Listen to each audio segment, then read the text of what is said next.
This is logistics. I'm down here at hospital. They've roped me into signing some CDs for them for the album that's actually out now, Crash Bang Wallop. I'm going to go through each track on the vinyl, the lovely vinyl which is here, and kind of explain, you know, the inspiration for each track, the way I went about making it, etc.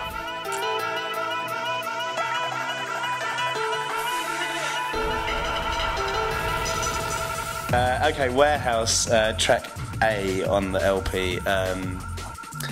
After playing at the Warehouse project in Manchester, I sort of began thinking a bit more about, you know, old warehouse parties and the vibe that, you know, you get in those places, and obviously the music that was played in there, and I really wanted to capture that kind of acid house, sort of quite rugged and you know, the dingy sort of warehouse feel. And yeah, I started off sort of collecting samples for Warehouse like a while ago, eventually went back in, started working on the track, and yeah, for a long time it was just like a loop, kind of ravey loop with the pads and the piano, and eventually it evolved into what it is now.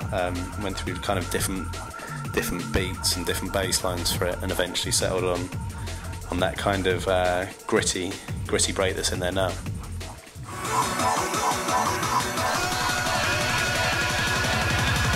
Track B, Eastern Promise, this was something that I'd written prior to doing a tour out in Japan. Did like about 5-6 gigs out there, and yeah, it's just one of those tunes that sort of really worked for me when I was playing out there. You know, it was getting rewinds a lot out there, and whenever I think back to that tour, it's the one tune that I think of. And yeah, I remember playing at a unit in Tokyo and just getting a really good response from it, and ever since then I've been really passionate about it. I mean, it took a while to convince the hospital because initially Tony said he didn't like it, and I think it wasn't until I played it at Hospitality in Brighton, at Digital, that Tony sort of turned around to me and said, okay, we've got to put that on the album. And I gave him a little I told you so look.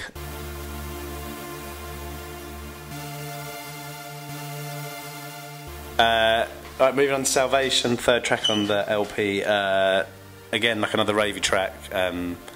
This one was actually done right towards a deadline. Often find myself kind of staying up all night towards the end of an album deadline, trying to write new music, just, you know, cover other angles and stuff. And yeah, with this particular track, I remember sort of sitting on my computer, falling asleep, like desperately trying to keep my eyes open to finish it. But yeah, it really sort of came together in a few hours, and it was just one of those tunes that clicked, and everything started to fall into place with it. Yeah, and again, it's harking back to the old ravey days of acid house and early jungle. Track D on the album, Platinum, this is actually something that was started prior to me signing with Hospital, so that's going back, I think, like 6 years now. And again, another tune that's gone through like various stages. It's kind of, I mean, it's always had the same beat program to it, which is like a beat program that's become quite popular recently. When I went back to it, I was kind of annoyed I didn't get it out earlier, in that, you know, everyone's done that now and it's, you know, not seen to be original. But yeah, it's one of the tracks I'm really happy with. It initially had like a big house vocal on it. This is kind of prior to me being aware of sample issues because I was so young, yeah, and naive whilst making the tune. But yeah, the track was actually re-vocaled by Terry Pace, who's a wicked vocalist. Worked with a few times before, did Call Me Back on the first album with her. And yeah, I'm really happy with the way it came out. You know, she's someone I definitely plan to do more work with, and yeah, delivers every time for me.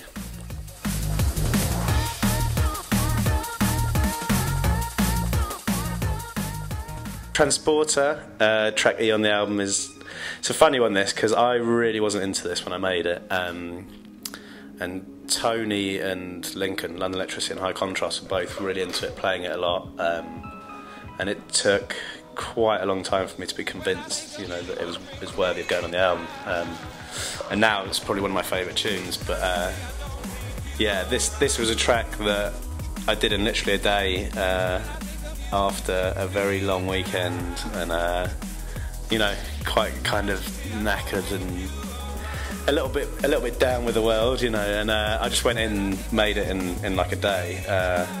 And aside from like revocaling, again, there was more like vocal work to be done on this with a guy called Pat Fulgoni. But yeah, it's something that I'm really happy with. I think it's got a different vibe to everything else in the album, and yeah, nice one, Tony and Lincoln, for convincing me to put it on there. Okay, track F on the album, Murderation. Let me see, this one was, again, another track that was done in like one evening. Just sort of sat down, grabbed a load of sounds together and just rolled it out. I usually find I work best when I'm kind of quite tired and in the middle of the night, you know, and you hit that subconscious kind of zone. And Murderation was definitely one of those tracks. It just sort of came together in a few hours. I woke up the next morning, couldn't quite remember how the track sounded, pressed play and was like, oh, okay, that's all right. Cut it to dub plate, started my sets with it, and it kind of got a really good reactions. Yeah, again, it's another one of those tracks that just sort of fell into place. And it's kind of my little nod to like old Johnny L stuff, really. You know, the way he'd use those little vocals, just like a little snippet with a bit of delay on it, and it just had this really kind of raw edge to it. So yeah, that's kind of my little homage to him. Yeah, When It Rains It Pours, track G on the LP, is something that actually started life as a 4/4 kind of techno tune. It's like really deep kind of soulful techno tune, and I was really happy with the techno tune, but you know, it's one of those things that I felt all the elements were really sort of worth playing with again, and chucking back into a drum bass tune. So I bounced all the parts, sort of made a 170 version of it. I think it's actually 168. But yeah, just like chucked all the sounds back together, and yeah, it's one of those things that I think the reason it sounds different is because it started life as a techno tune, and it's kind of quite easy to get stuck in a rut when writing drum bass, and I find that doing that gives you a different approach to stuff, and yeah, that's how that one came together. Track H on the LP, Repetition, is something that I think it was again done in a couple of days, and I actually had been touring out in New Zealand and Australia, went crate digging out there, and D-Bridge took me to one shop out in Auckland, I think.